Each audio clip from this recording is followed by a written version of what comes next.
누가복음 6장 43절부터 49절까지 같이 읽습니다.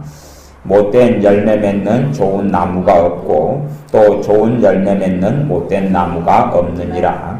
나무는 각각 그 열매로 아나니 가시나무에서 무화과를 또는 찔레에서 포도를 따지 못하느니라.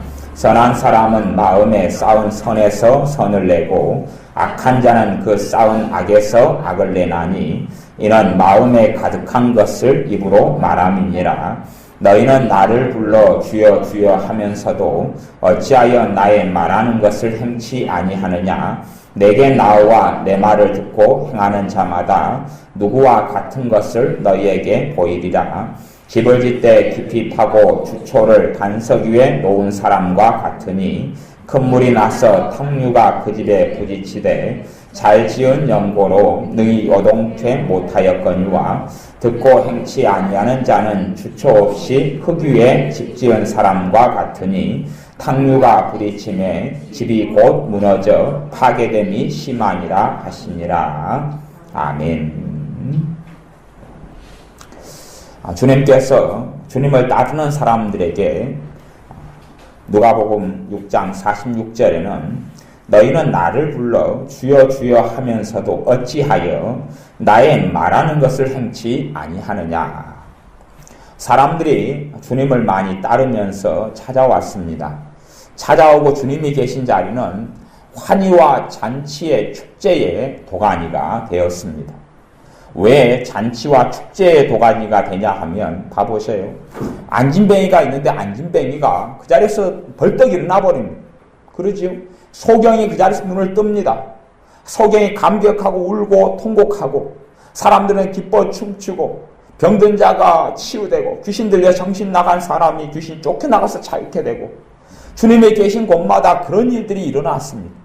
주님이 계신 곳마다 가면 상상할 수 없는 잔치자리가 벌어진 것과 똑같습니다. 사람들은 그 희열의 자리, 감격의 자리에 동참하고 싶어합니다. 그리고 주님에게서 주님의 말씀을 듣습니다. 그런데 사람들이 주님의 말씀에는 별로 주목하지 않는 겁니다. 주여 주여 하면서도 어찌하여 나의 말하는 것을 행치 아니하느냐. 예수 그리스도 우리 주님을 주여라고 내 인생과 삶의 주여라고 입으로는 잘하는데 나의 말하는 것을 행치 아니하느냐. 주님 말씀대로는 안 산다 하는 것입니다. 여기에서 이제 중요한 질문을 하게 됩니다. 실제로 우리가 주님께서 하신 말씀들을 다시금 확인을 해 보아야 되는 것이 필요합니다. 사람들이 주님의 말씀에 주목했다면 상당히 충격적인 사실들을 발견할 수밖에 없었을 것입니다. 주님의 말씀은 그렇습니다. 45절에 보면 선한 사람은 마음에 쌓은 선에서 선을 내고 악한 자는 그 쌓은 악에서 악을 내나니 이는 마음에 가득한 것을 입으로 말함이니라. 그 사람의 정체가 선한 사람인지 악한 사람인지는 입으로 나오는 말에서 확인하면 된다라고 말씀하시는 것이지요. 너 입에서 무슨 말이 도대체 나오고 있느냐? 너 안에 악이 있는지 선이 있는지 확인해라. 근데 사람들은 확인하기를 싫어합니다. 그리고 자기 입에서 악이 나오는데도 불구하고 스스로는 괜찮다, 선한 사람이다 하기를 좋아합니다.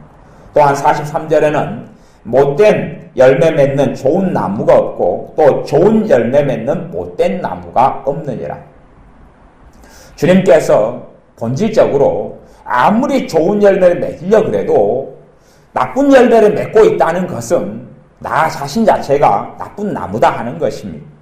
좋은 열매를 맺고 있다는 것은 내가 좋은 나무다 하는 것입니다. 무화과 나무에서는 반드시 무화과가 맺히고 감나무에서는 감이 맺힙니다. 포도나무에서는 포도가 맺힙니다.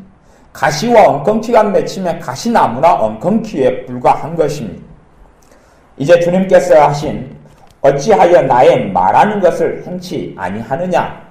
내 말하는 것을 행하라고 말씀하는데 그 앞에 6장에 보면 주님께서 중심적으로 말씀하시는 내용들이 나와 있습니다.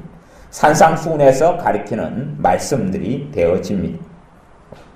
6장 27절 보면 너희 듣는 자에게 내가 이르노니 너희 원수를 사랑하며 너희를 미워하는 자를 선대하며 원수를 사랑하라는 겁니다. 날 미워하는 사람들을 잘 대해주라는 겁니다. 라고 주님께서 말씀합니다. 이제 우리는 주님의 말씀을 접한 다음에 이렇게 살려고 해야 되지요. 살려고 해야 됩니다. 주님의 말씀대로 나를 미워하는 사람을 선대하려고. 나를 미워하는 사람을 만나면 나는 어찌 됩니까? 만나고 싶습니까? 안 만나고 싶습니까? 안 만나고 싶잖아요. 나를 미워하는 사람을 만나면 또 상처받을 거 아닙니까? 또 고통을 당할 거 아닙니까? 말로도 나를 고통을 주고 행동으로 고통을 주고 나를 괴롭게 할 것 아닙니까? 실제로 우리는 주님의 말씀에 관심이 없어서 안 듣고 싶어 하지만 주님의 말씀을 지키려고 하면 반드시 직면해야 되는 진리와 사실이 있습니다. 사람들이 주님의 말씀을 지키려고 하지 않기 때문에 자신이 어떤 존재인지를 알지를 못하게 되는 것을 이야기합니다. 첫째는 그것입니다. 주님의 말씀을 지키려고 해봐야지만이 자기가 어떤 사람인지 어떤 존재인지 드러나게 됩니다. 원수를 사랑해라. 말은 사랑한다. 말할지 몰라도 도대체 이 땅에 원수를 사랑하는 사람이 그 누가 얼마나 있단 말입니까? 얼마나요? 제가요? 여러분이요? 누가요? 손양호 목사님은 주님의 사랑으로 자신의 아들 둘을 죽인 사람을 양아들로 수양아들로 삼았습니다. 그런 사람, 그런 하나님의 사랑으로 자기의 사랑이 아니라 주님의 사랑으로 그런 분들 겉으로는 원수를 사랑하는 것으로 보이는 그런 하나님의 사람들 몇을 제외하고는 도대체 원수를 사랑하는 삶을 살아간 사람이 얼마나 있으며 또한 지금 우리가 원수를 사랑하는 삶을 살고 있단 말입니다. 주님의 기준을 우리는 보아야 합니다. 너희를 저주하는 자를 위하여 축복하며 우리의 삶에 나를 저주하는 사람이 있는데 과연 축복이 가능합니까? 그들에게 하나님 저 사람에게 복을 주십시오 라고 합니까? 아니면 원망이 솟아납니까? 심지어는 사랑하는 남편이나 아내조차도 나를 괴롭게 만들면 남편과 아내에 대한 원망이 솟아나지 않습니까? 왜 이 인간은 나를 괴롭게 하고 힘들게 하느냐? 사랑하는 자식이라도 자식이 부모인 나를 힘들게 하면 자식인데도 불구하고 하나님께 복을 빌어주는 게 아니라 원망이 솟아나는 것이 우리의 현실 아닙니까? 이 내 영적인 실상에 직면을 해야 됩니다. 주님의 말씀을 지키려고 애쓰다 보면 내가 도대체 이 땅을 살아오면서 어떻게 살아왔는지 내 안에 내가 과연 좋은 나무인지 나쁜 나무인지 내 존재 자체가 드러나게 됩니다. 너희를 모욕하는 자를 위하여 기도하라. 나를 모욕하는 사람을 위해서 기도가 누구 편에서 하는 기도입니까? 그 사람 편에서 하는 기도를 이야기합니다. 나를 모욕하고 나를 수치스럽게 하고 나를 창피스럽게 하고 나를 비참하게 하는 사람을 위하여 기도하라는 것입니다. 우리는 그렇게 말할 수밖에 없습니다. 내가 내 형제, 내 교인들, 내 사랑하는 사람들, 내 자식을 위해서 또 기도할 시간이 부족하구만. 나를 능력하고 비참하게 하는 사람을 위해서 내가 언제 기도해? 우리는 사실은 주님의 말씀에 실제로는 주목하지 않고 살아갑니다. 그것이 주님께 지적하는 첫 번째 문제고, 두 번째 문제는 주님의 말씀에 이제 주목해서 말씀을 지키려고 애를 써봐야 됩니다. 그럴 때 주님께서 무엇을 말씀하셨는지를 우리가 깨닫고 알 수가 있습니다. 지켜보려고 애를 써봐야 합니다. 그러면서 내가 주님 앞에서 좋은 나무였는지 나쁜 나무였는지 주님의 말씀을 지키려고 해보니 지켜졌다면 지켜주고 있다면 나는 좋은 나무입니다. 내가 지켜주는 삶을 살아왔 주님의 말씀을 들으면서 내가 지금까지 살아왔던 그대로 말씀을 전하시는구나 그랬다면 우리는 좋은 나무일 겁니다. 그러나 내가 정말로 불가능한 이야기를 하시는구나. 내가 전혀 살아보지 못한 이야기를 하시네. 내가 말씀대로 산다고 하지만 아주 미미하게 아주 적게 퍼시도 안 나게 그렇게 지킬 둥 말 둥 조금 그렇고 나머지는 전혀 나하고 상관없는 말씀을 하시는구나. 6장 29절에 내 입뺨을 치는 자에게 젖밤도 돌려대며 입뺨을 내게 누가 쳤는데 젖밤을 돌려대면 여기서 때려라. 그것도 온화하고 자비한 마음으로 이렇게 말씀하실 때에 우리가 어찌 이러한 삶이 가능합니까? 나아가서 내 겉옷을 빼앗는 자에게 속옷도 금하지만 속옷도 줘버리라는 것이죠. 겉옷을 누가 달라고 하면 속옷도 준다. 이 말씀을 과연 어떤 목사님들이 지키고 살 수 있는지, 또한 저 같은 사람은 물론 이런 말씀 못 지키고 살아갑니다. 하지만 지키고 살아가야 합니다. 하지만 내 힘과 내 의지와 내 능력으로는 가능하지 않습니다. 이 말씀을 지키고 있다는 사람에게 제가 찾아가서 당신 아파트 좋네요. 내놓으시오. 그 사람은 내게 자동차도 같이 내놔야 됩니다. 그래요? 아파트만이 아니라 자동차도 나한테 좋은 게 있는데 가져가시오. 내가 어떤 사람에 가서 그가 애지중지하는 것을 달라 그러면 그 사람은 다른 애지중지한 것까지 내놓아라, 이런 말씀이 되는 것입니다. 당신은 의식주 문제가 최고 중요한 것이었기 때문에 옷은 생존을 위해서 필수 불가능한 것이 겉옷이었습니다. 옷이 없으면, 겉옷이 없으면 밤에는 추위에 얼어 죽는 일이 비일비재하게 나타났던 시대의 이야기입니다. 얼마나 생존을 위해서 중요한 것입니다. 겉옷만이 아니라 속옷도 주라고 이야기합니다. 30절에 무릇 내게 구하는 자에게 주며 내 것을 가져가는 자에게 다시 달라지 말아라. 뭐 좀 달라? 줘버리라는 이야기입니다. 아니, 줘버리라 그러는데 나한테도 그것이 필요하겠어요? 안 필요하겠어요? 나한테도 필요하잖아요. 너 차 내놔. 그럼 알아서 차키까지 다 가져가. 그리고 너한테 이렇게 너 앞으로 차를 해줄게. 도대체 그렇게 할 수 있는 사람이 누가 있단 말입니까? 그런 삶을 누가 살아간단 말입니까? 이건 하나님 아버지의 절대적인 뜻을 지금 주님은 전하고 계시는 겁니다. 정말 하나님의 뜻이 무엇인 줄 알아라. 그리고 왜 이 하나님의 말씀에 주목하지 않느냐? 내 말에 주의해야 된다. 너 것을 가져가는 자에게 다시 달라지 말아라. 돈도 그러죠. 돈 500만 원만 빌려줘. 그럼 빌려줬어요. 그 다음에 다시 갚아. 하지 말아야 된다고 이야기합니다. 실제로 우리는 빌려달라는 사람에게 빌려주는 사람도 신자 가운데 적습니다. 그런데 나아가서 갚지 말아라. 괜찮아. 한다는 것이 얼마나 어렵습니까? 34절이 그 이야기입니다. 너희가 받기를 바라고 사람들에게 빌려주면 칭찬받을 것이 무엇이뇨? 받기를 바라고 빌려주지 말아라. 안 받을 생각을 하고 빌려줘라 그러는 겁니다. 또한 33절에 너희가 만일 선대하는 자를 선대하면 칭찬받을 것이 무엇이뇨? 선대. 너를 잘 대해주고 너를 잘 대접해주고 너를 위해주는 사람. 이게 선대지요. 그 사람을 잘해주면 무엇이 칭찬받는단 말이냐? 그런 것은 죄인들도 다 하고 산다. 35절 오직 너희는 원수를 사랑하고 선대하며 아무것도 바라지 말고 빌려주라 그 말입니다. 그리하면 너희 상이 클 것이다. 37절에 비판치 말라. 그리하면 너희 비판을 받지 않을 것이다. 비판치 말아라. 우리가 안 하려고 비판치 않으려고 삽니다. 오늘은 내가 판단이죠. 판단 안 합니다. 다른 사람이 허물이 있고 잘못하고 죄를 짓고 살아가는 부분에 있어서 내가 저 사람 죄 짓고 살아가도 내가 저 사람 죄 짓고 산다고 보지도 말고 생각도 말고 판단하지 말아야지. 비판하지 말아야지. 그런데 내 속에서부터 비판이 일어나고 판단이 됩니다. 하지 말라 그랬는데 주님의 말씀을 지키려고 애를 쓰다 보면 우리는 결국은 발견할 수밖에 없는 것이 있습니다. 그것은 내가 얼마나 악한 죄인인지를 발견합니다. 내가 참으로 극악한 죄인이어서 내 안에 정말 하나님을 사랑하고 하나님의 말씀을 지키려는 의지도 없구나.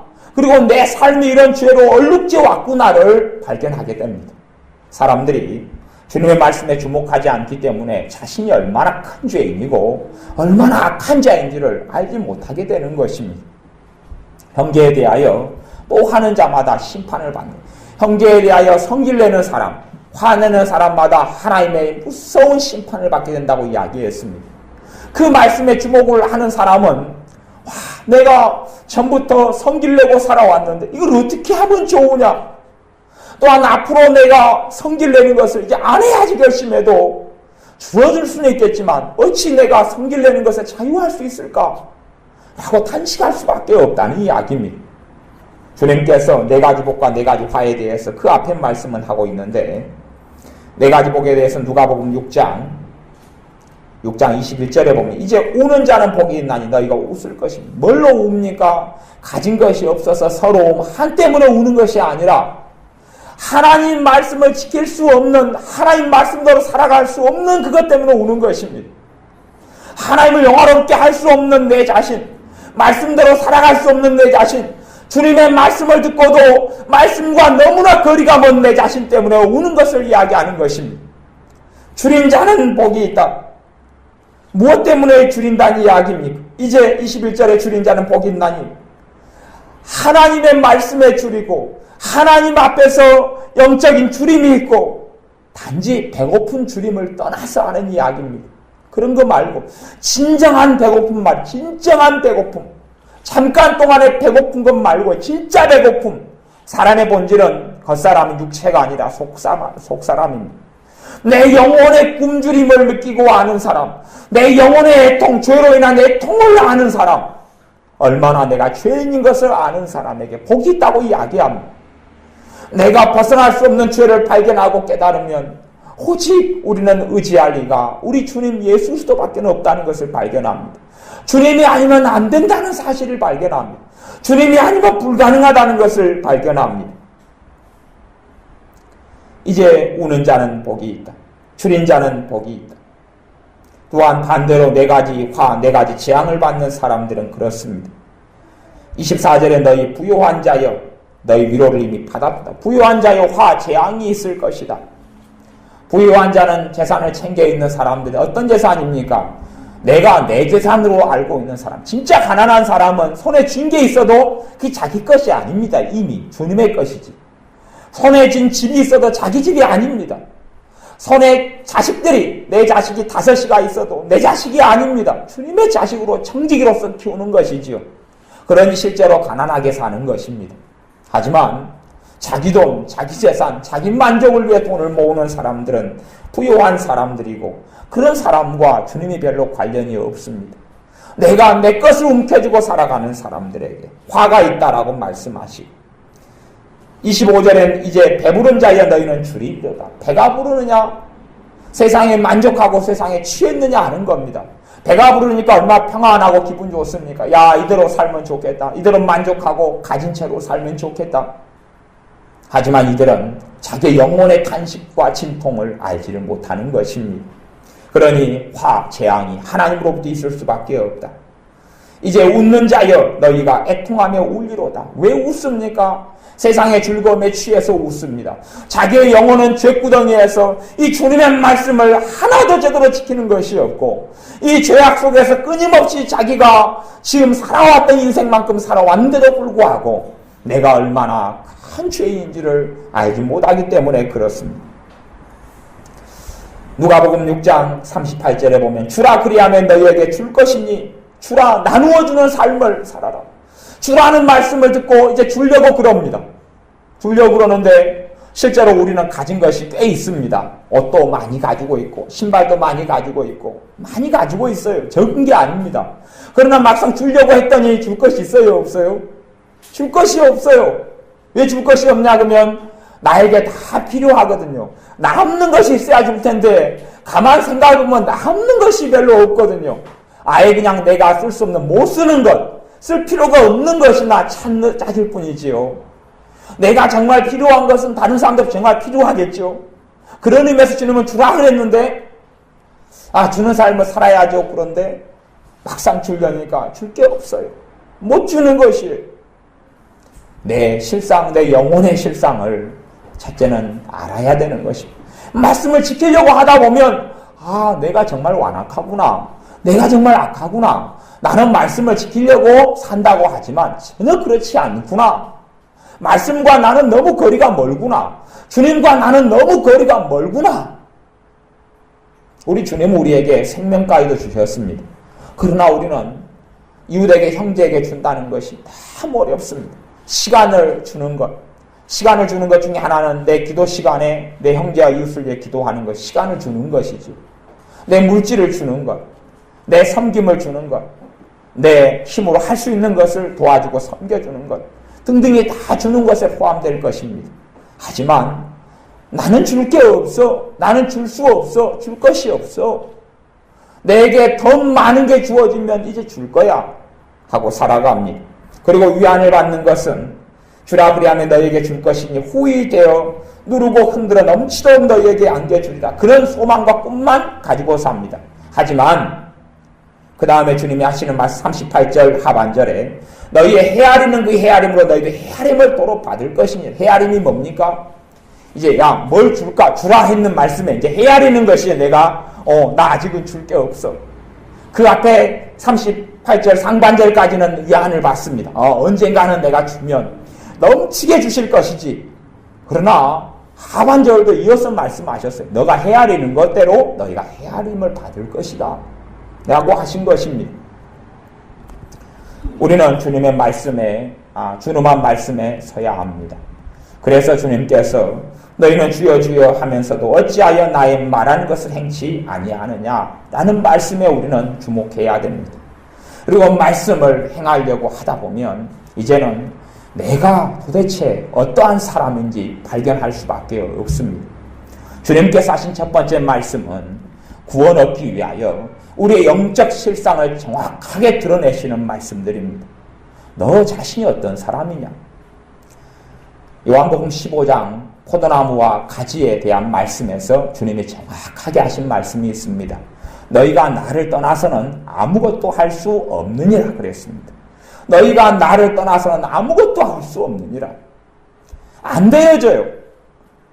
나를 모욕하는 자를 위해 기도가 안 되어져요. 하려 해도 안 되어져요. 할 마음도 금방 수그러들어요. 전혀 그런 생각도 안 나요. 나를 누가 모욕하면 본능적으로 그 사람에다 미움과 싫음이 솟아납니다. 나를 공격하는 사람들에 대해서 그냥 본능적으로 너무 그 인간이 싫어요. 답답하고 성질나고 혈기나고. 나는 주님을 떠나서는 아무것도 할 수 없느니라 했는데 주님을 의지하지 않고 살고 있다는 이야기입니다. 주님이 나를 이끌어 가야 돼요. 주님이 나를 이끌어 가시도록 주님께 내 인생과 삶을 내어드려야 합니다. 주님과 별로 관계없이 내 의지와 내 힘으로 살아가는 삶을 이야기합니다. 내 힘으로 살 때는 우리는 주님을 영화롭게 할 수가 없습니다. 내 능력과 내 지혜로 살 때 주님을 영화롭게 할 수가 없습니다. 말씀을 통하여 우리는 내 현주소를 발견해야 됩니다. 주님의 말씀을 듣는 사람들이 말씀대로 행하려고 했던 사람들이 있었다면 그 사람들은 자신이 말씀대로 살 수 없음을 발견하고 가슴을 치고 애통하게 되어 있었습니다. 그러면서 주님의 준엄한 말씀 앞에 엎드릴 수밖에 없었지요. 못된 열매 맺는 좋은 나무가 없고 또 좋은 열매 맺는 못된 나무가 없느니라. 내가 말씀대로 살지 못하는 못된 나무구나. 못된 나무가 좋은 열매를 맺는 방법은 하나밖에 없습니다. 무슨 방법입니까? 못된 나무가 좋은 나무로 바뀌는 수밖에 없습니다. 다시 거듭나는 수밖에 없습니다. 못된 나무가 좋은 나무로 바뀌려면 존재가 거듭나는 수밖에 없습니다. 바뀌어져야 합니다. 가시나무가 포도를 맺으려면 포도나무로 변화돼야 됩니다. 그것이 우리 주 예수 그리스도를 통하여 되는 것입니다. 주님을 통하여 거듭날 때만이 새로운 존재로 태어납니다. 하지만 그것으로 충분하지가 않습니다. 그렇기 때문에 오순절 성령님의 강림이 있었습니다. 내가 떠나가는 것이 너희에게 유익이라. 내가 가면 보혜사를 너희에게 보내리니 저는 진리의 영이라. 그가 너희에게 모든 걸 가르치시고 내가 말한 모든 것을 생각나게 하시리라. 성령님께서 우리의 삶을 이끌어 가셔야지 우리는 주님의 말씀으로 행하는 삶이 가능합니다. 반석 위에 집을 짓는 삶이 가능하단 말입니다. 성령님께서 내게 역사해 주지 아니하시면 내가 성령님의 인도 속에 나를 위탁하고 맡기고 성령님을 따라 살지 아니하면 나는 하나님을 영화롭게 할 수가 없습니다. 내 안에 임하신 내게 임하신 예수님의 영이신 성령 하나님 그분을 통하여 우리는 주님의 말씀에 순종해 갈 수가 있는 것입니다. 주님의 말씀에 순종해 갈 수가 있는 것이에요. 우리는 주님의 말씀과 우리의 삶이 너무나 거리가 멉니다. 하지만 나는 멀지 않다고 생각하죠. 그렇게 생각하는 사람은 다시금 내 현실을 말씀과 비교하여서 본 다음에 그 그 다음에 내가 얼마나 완악한 자인지, 내가 얼마나 악한 자인지, 우리가 얼마나 어리석고 부족한 자인지 발견해야 됩니다. 그리고 주님께 부르짖고 기도해야 됩니다. 내가 정말 주님이 없이는 이런 악한 죄인으로 끝날 수밖에 없습니다. 주님이 없이는 정말로 악한 자가 될 수밖에 없습니다. 악한 자였고 앞으로도 그런 자로 인생을 마감할 수밖에 없습니다 하는 것입니다. 죄라는 것은 두 가지 죄가 있습니다. 나누자면 소극적인 죄와 적극적인 죄가 있습니다. 하지 말라는 것을 했을 때가 죄가 되고 하라는 것을 안 했을 때가 죄가 되는 것입니다. 도둑질하지 말라. 도둑질하면 죄가 됩니다. 사람들은 그 정도만 알고 있습니다. 그 정도만. 주님께서 말씀하시는 죄의 본질은 마음의 문제입니다. 마음의 탐욕, 마음의 욕심, 마음의 시기심 표현하진 않아도 그것을 주님은 죄라고 일컫습니다. 그렇기 때문에 소극적인 죄도 진실로 깊이 파고 들어가면 그 어떤 사람도 스스로의 힘으로 하나님 앞에 설 수가 없지요. 두 번째 적극적인 죄가 있습니다. 하라 그런 것을 안 하는 것. 다시 이야기하면 원수를 사랑하라 하셨는데 원수를 사랑하지 않습니다. 그러면 그게 죄란 이야기입니다. 말씀대로 살지 않는 것이 죄가 아닙니까? 나는 중립을 지켜. 나는 원수를 미워하지도 않고 사랑하지도 않아. 그게 죄입니다. 그거. 능욕하는 자를 난 모른 척 해버려. 나를 모욕하는 자를 위해서는 기도 안 하지만 미워하지도 않아. 그게 죄입니다. 그게. 그게 적극적인 죄라고 그러는 것입니다. 하지 말라는 것을 안 해서만이 죄가 아니라 하라고 주님이 명령한 것을 안 하는 것이 죄라는 것을 우리는 깨닫지는 못합니다. 그러므로 나는 의로운 사람 같고 나는 괜찮은 사람 같고 나는 경건한 사람 같고 살아갑니다. 그러나 성령의 역사는 점점 약해져 갑니다.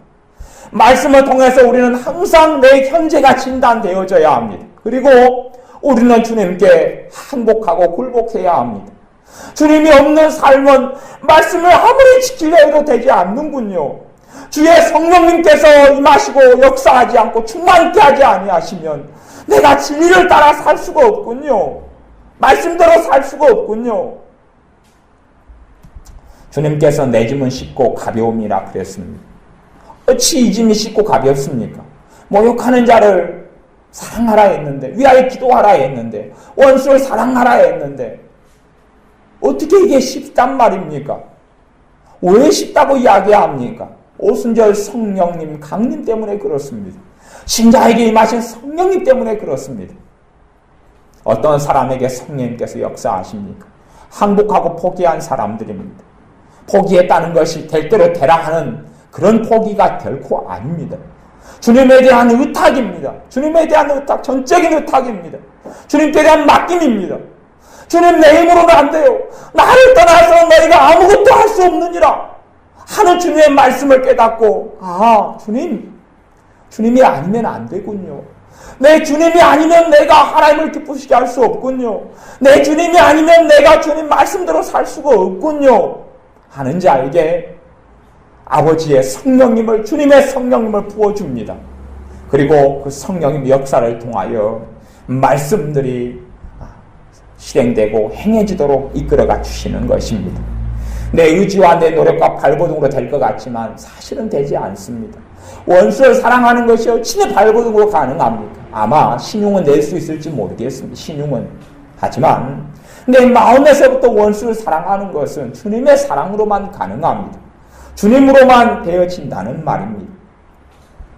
우리가 주님의 말씀과 부딪혀서 우리는 항상 내 안에 계신 성령님께서 말씀을 실행해 가시면 내 힘이 아니라 주님께서 말씀을 실행해 가도록 이끌어 가시는구나. 주님께 영광을 돌려드려야 할 것이고 말씀과 비추어서 내 자신이 전혀 과거도 그렇고 현재도 그렇고 또한 말씀대로 살 가능성이 없는 구제불능한 사람이면 주님 앞에 항복하여서 주님 안 되군요. 주님 나는 안 돼요. 그러나 우리 주님으로 나는 가능할 줄을 믿습니다. 이게 믿음입니다. 나는 안 되지만 주님으로는 가능한 걸음을 걸을 수 있습니다. 주님으로는 주님의 말씀에 순종하는 삶의 걸음을 걸어갈 수 있단 말입니다. 그 걸음을 우리 주님의 영이신 성령님을 통하여 그 순종의 걸음을 걸어가야 합니다. 사람들이 실상은 주님을 구세주로 만나지를 못한 가장 근원적인 이유는 주님의 말씀에 주목을 안 했기 때문에 그렇습니다. 주님의 말씀을 지키려고 해봤다면 자기가 얼마나 어리석고 악한 사람인지 적나라하게 드러났을 것입니다. 또한 말씀대로 자기가 살 수 없다는 것을 다 드러나고 알았을 것이에요. 다 알았을 것이에요. 주님의 말씀이 누가복음 6장에 읽었던 것만 있습니까? 어디? 너 눈으로 죄를 지면 눈알을 뽑아버리라 그랬잖아요. 눈알을 뽑아버려라. 눈알을 누가 눈으로 죄 지었다고 눈알을 뽑을 수가 있단 말입니까? 야, 좋은 옷을 보는 순간에 야, 저 옷 내 가지고 싶다. 그런 눈알을 그때 뽑아버립니까? 어떻게? 좋은 차를 가지면 부럽지 않습니까? 스포츠카가 쫙 가고 외제차가 가면 부럽지 않습니까? 그때 눈알을 확 뽑아버릴까요? 그렇게 보면서 정말로 내가 지옥에 들어갈 죄를 지금 짓고 있구나 하는 것을 알게 되고 그 죄의 현장들마다 우리 주님을 의지할 수밖에 없는 삶을 살게 된단 말입니다. 그리고 주님을 의지할수록 눈으로 짓는 탐욕, 탐심, 간음, 음란, 세상을 사랑하는 것, 정욕, 육신의 정욕, 이생의 자랑, 안목의 정욕 이것들에서 벗어나가는 나를 보게 됩니다. 내 마음과 생각이 내 안에 내주하셔서 날 도우시며 이끌으시며 인도하시는 거룩하신 성령님을 통하여 새로워지며 날로 새롭도다는 사도 바울의 고백처럼 새로워지며 내가 내 가치관이 주님의 뜻에 따라 바뀌어가며 내 인생에 사는 이유가 바뀌어가며 죽는 이유가 바뀌어가는 것을 보게 됩니다. 그리고 어느 때 보았더니 말씀대로 살아가고 있는 점점 말씀대로 순종하고 있는 내 자신을 보게 된다는 말입니다. 우리가 말씀과 적나라하게 직면하여 해야 될 가장 첫 번째 것은 주님의 주접권 앞에 주님 앞에 굴복하는 것입니다. 주님 앞에 굴복하는 것입니다. 누가복음 7장에 그런 이야기가 나옵니다. 누가복음 7장 40절부터 어떤 한 여자에 대한 이야기인데 죄인인 한 여자 이야기, 창기였던 모양입니다. 향유를 담고 옥합을 가지고 온 창기였던 여자인 모양입니다. 7장 40절부터 제가 읽어보겠습니다. 예수님께서 대답하여 가라사대 시몬아 내게 이를 말이 있다 하시니 저가 가로되 선생님 말씀하소서. 가라사대 빚주는 사람에게 빚진 자가 둘이 있어 하나는 500데나리온을 졌고 하나는 50데나리온을 졌는데 갚을 것이 없으므로 둘 다 탕감하여 주었으니 둘 중에 누가 저를 더 사랑하겠느냐. 이 여자는 지금 비교하자면 500데나리온 큰 빚을 탕감받은 여자입니다. 갚을 것이 있다고요? 없다고요? 없다고 그래요. 갚을 것이 없어서 하나님 말씀대로 살 수 없어서 삶을 스스로의 힘으로 바꿀 수 없어서 하나님의 자비가 와서 그래서 이 6장에서도 6장 36절에 너희 아버지의 자비하심 같이 너희도 자비하라.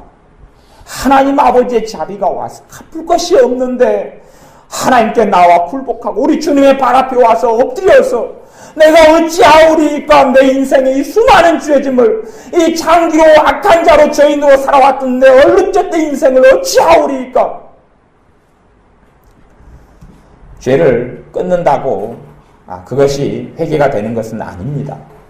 어떤 회개의 개념은 회개의 개념 속에 죄를 끊는 것이 회개라는 개념도 존재하는 것 사실입니다만은 그것은 극히 한 부분에 불과합니다. 봐보세요. 어떤 회개의 개념을 죄를 끊는 것이 회개라 그럽니다. 그럼 생각해 보세요.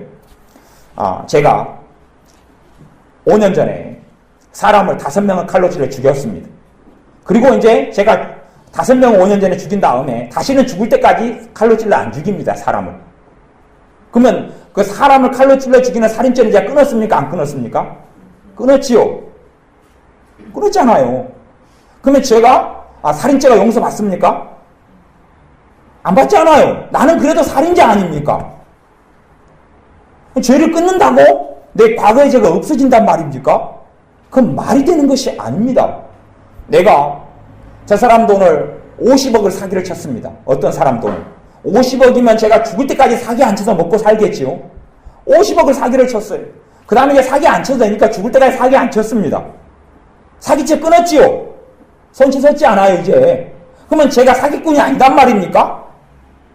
죄를 끊었다고 그 회개가 된다면 우스운 것이지요. 정말 우스운 것입니다. 사람이 이론이나 개념이나 논리라는 것이 말씀과 어그러지게 되면 정말 이상한 결과를 나타납니다. 내가 사람을 두드러 패서 장애인으로 만들었다고 쳐요. 다리를 장애인으로 만들었어요. 그러면 장애인으로 만든 다음에 내가 다시는 그런 폭행을 안 한다고 쳐요. 장애인으로 한 명만 만들었고 두 명을 안 만들어요, 다시는. 그러면 내가 그 죄를 끊었습니까? 장애인으로 만든 죄가 없어진단 말입니까? 그러니 회개의 개념이 죄를 끊는다고 회개가 되는 것이 아닙니다. 회개는 주님께 죄를 가지고 나가서 주님의 용서를 받아야지, 주님의 십자가 앞에 나아가 죄를 가지고 나가서 주님의 대속의 피가 깨끗게 해야지, 주님께서 주님의 피로 그 죄를 덮어야지, 그래야지 회개가 되는 것입니다. 그럴듯한 회개의 개념이 맞는 것 같지만 안 그렇습니다. 안 그래요. 우리가 이상한 것들을 가지고 있으면 지혜롭게 하나님 지혜를 받아서 이 잘못된 개념들을 정돈과 정리를 해야 됩니다. 우리의 삶 속에 갚을 것이 없는 것이 우리의 삶입니다. 내 과거에 지었던 죄는 어떻게 한단 말입니까? 과거에 지었던 삶이 어찌 무효가 된단 말입니까? 어제까지 오늘까지 살아왔던 죄악된 삶이 어찌 전능하신 아버지 앞에서 심판하시고 공의로운 아버지 앞에서 무죄가 된단 말입니까? 그럴 수 없습니다. 앞으로 내가 죄를 안 짓고 산다 해서 무죄가 된단 말입니까? 과거에 있었던 죄가? 그럴 수는 없습니다. 형제에게 이 나가 미련한 놈 하는 죄가 지옥불에 들어가리라 했습니다. 내가 이제 이미 내 형제한테 친구에게 이 나쁜 놈, 이 미련한 놈 했습니다. 나는 지옥 판결을 받아버린 것이에요. 지옥 판결을 받았는데 내가 앞으로 안 한다 그래서 천국 간단 말입니까? 이미 끝나버렸는데요. 그것을 주님은 이야기하고 있는 것입니다. 네 실상이 뭔지 아느냐? 너희들이 내가 아니면 하나님께 어떻게 설 수 있겠느냐? 너희 힘으로 설 수 있겠느냐? 모든 율법을 다 잘 지키다가 하나만 어겨도 모든 율법을 다 어기는 것이다 라고 성경이 밝힌 말하고 있습니다. 주님의 말씀을 통하여 우리는 항복해야 합니다. 주님, 나는 갚을 것이 없습니다. 이 죄인인 여자, 이 창긴 여자가 주님께 나왔던 것처럼 갚을 것이 없으므로 둘 다 탕감하여 주었더니 둘 중에 누가 주님을 더 사랑하겠느냐? 더 많이 탕감받은 여자입니다. 우리가 말씀 앞에 나를 적나라하게 더 비추면서 내가 얼마나 큰 죄인지를 더 느끼고 더 깨닫고 십자가 앞에 나가는 사람에게는 더 주님을 더 많이 사랑하게 되고 그런 자에게 주의 성령님께서 더 많이 역사하시고 임하시며 충만케 하십니다. 하지만 나는 그럴듯한 사람, 나는 괜찮은 사람, 말씀의 빛으로 나를 적나라하게 비추지 않고 어두운 뱃속까지 비추지 않고 그럴듯하게 겉만 비추는 사람은 나는 괜찮아, 나는 깨끗해, 나는 괜찮아, 좋아, 나는 믿는 사람 속에서 상위권 신앙을 가지고 있어 라고 가식하고 위선하는 사람은 주님을 더 사랑하게 되지를 않습니다. 사실은 십자가가 없어도 난 구원 받았을 터인데 저 못된 사람들 때문에 예수님이 죽으셨지 나 때문에 죽으신 것이 아니야 라는 것입니다. 그렇기 때문에 주님의 보혈의 권능이 십자가의 복음의 능력이 우리의 삶 속에 역사하지 않는 것입니다. 우리가 주님의 나라에 갈 때까지 나는 결코 괜찮은 사람으로 남지 않아야 합니다. 나는 죄인 중에 괴수로서 거해야 하고 그러나 성령의 역사를 통하여 점점 주님을 영화롭게 하는 삶 속에 나아가야 합니다. 내가 나의 나된 것이 하나님의 은혜일 뿐이지 우리의 노력과 애씀과 내 수고의 결과가 아닌 것을 알아야 합니다. 말씀을 통하여 우리가 냉정하게 나를 비추어지고 하나님께 날마다 항복하는 자녀가 되시기를 바랍니다. 날마다 주님이 아니면 안 됩니다. 주님이 아니면 나를 떠나서는 너희가 아무것도 할 수 없느니라. 과연 그렇습니다. 과연 그렇습니다. 과연 그렇습니다. 그런 사람에게 성령님께서 도우셔서 주님의 말씀에 순종케 하며 주님을 기쁘시게 하며 내 삶 속에 하나님의 영광이 드러나는 그러한 삶을 살게 해주실 것입니다. 기도하겠습니다. 아버지 하나님, 하나님의 말씀과 우리가 직면하기를 싫어합니다. 너희가 주여 주여 하면서 어찌하여 나의 마른 것을 행치 아니하느냐 하는 말씀대로 주님이 하신 말씀과 나를 정확히 비추어 보지 않고 대강 두리뭉실하게 넘어가기를 좋아합니다. 그러나 내 현 주소가 어떠한지 말씀을 통하여 적나라하게 주어보게 하셔서 참으로 내가 주님 앞에 주님이 아니고서는, 은혜가 아니고서는, 자비가 아니고서는, 긍휼이 아니고서는, 하나님의 긍휼이 아니고서는, 주님의 십자가가 아니고서는 설 수 없는 죄인인 것을 날마다 보게 하셔서 주님에게서 절대 떨어지지 아니하고 주님, 포도나무 대신 주님에게 붙어서 살게 하여 주옵소서.